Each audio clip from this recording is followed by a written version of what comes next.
प्रेरणादायक कहानियों का एक अलग ही महत्व होता है। तो आज मैं आपको ऐसी ही एक कहानी सुनाने जा रहा हूँ। कहानी है एक राजा, एक मंत्री और एक ब्राह्मण की।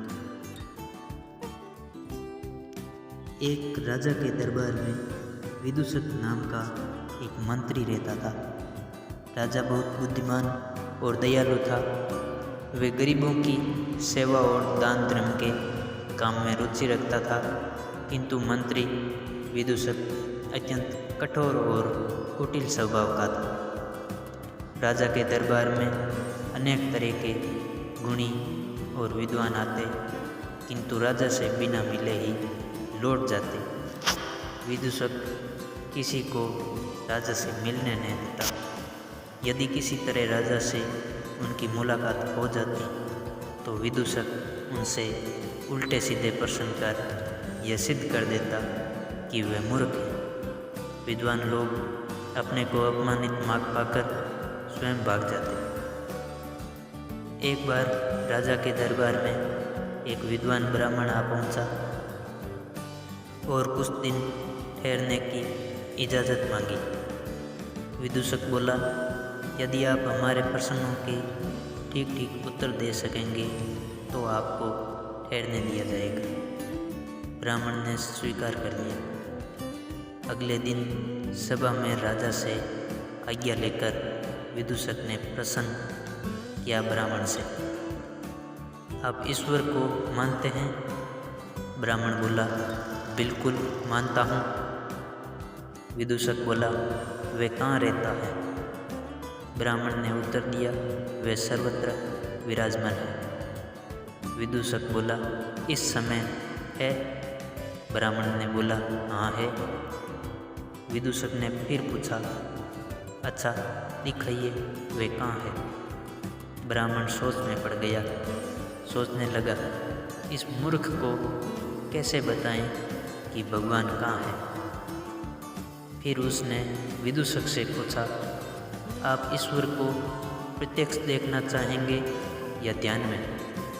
मंत्री ने उत्तर दिया, हम प्रत्यक्ष देखना चाहते हैं। ब्राह्मण पूछा, एकांत में देखेंगे या सबके सामने? मंत्री बोला, सबके सामने। ब्राह्मण ने फिर पूछा, अभी देखेंगे या ठहर कर? मंत्री बोला, अभी, इसी वक्त। तभी ब्राह्मण ने अपना डंडा सीधा किया और बोला, समझ लो कि यह भगवान है। अब आप सामने आइए। विदूषक घबराकर पीछे खिसकने लगा। दरबारियों ने विदूषक से आगे आने की प्रार्थना की, किंतु ब्राह्मण के हाथ में तना हुआ डंडा देखकर वे डर के कारण आगे नहीं आया। राजा की आज्ञा हुई तो विदूषक को आगे आना पड़ा। तभी ब्राह्मण ने कसकर एक डंडा उसकी कमर में जमा दिया।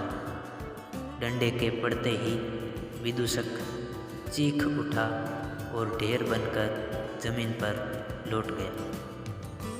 ये दृश्य देखकर दरबार में हलचल मच गई। राजा क्रोधित होकर ब्राह्मण से बोला, ये तुमने क्या बेवकूफ़ी कर दी है? तो ब्राह्मण बोला, इसमें बेवकूफ़ी की क्या बात है महाराज? राजा बोला, वाह, खूब रही।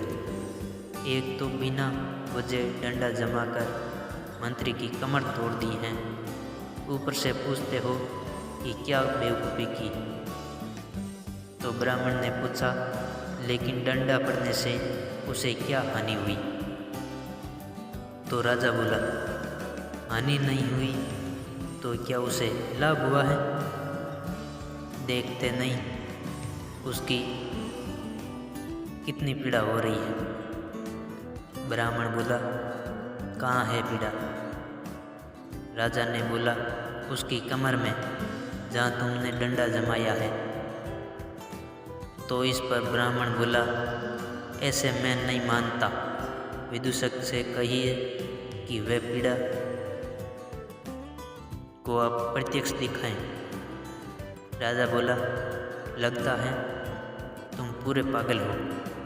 क्या शरीर के अंदर होने वाली पीड़ा कोई ठोस पदार्थ है जिसे आंखों से प्रत्यक्ष देखा जा सके? तो ब्राह्मण ने उत्तर दिया, महाराज, जिस तरह शरीर में होने वाली पीड़ा को प्रत्यक्ष नहीं देखा जा सकता, ठीक उसी प्रकार ईश्वर को भी प्रत्यक्ष नहीं देखा जा सकता, किंतु कण कण में उसे महसूस किया जा सकता है। यह सुनकर राजा का क्रोध चला गया।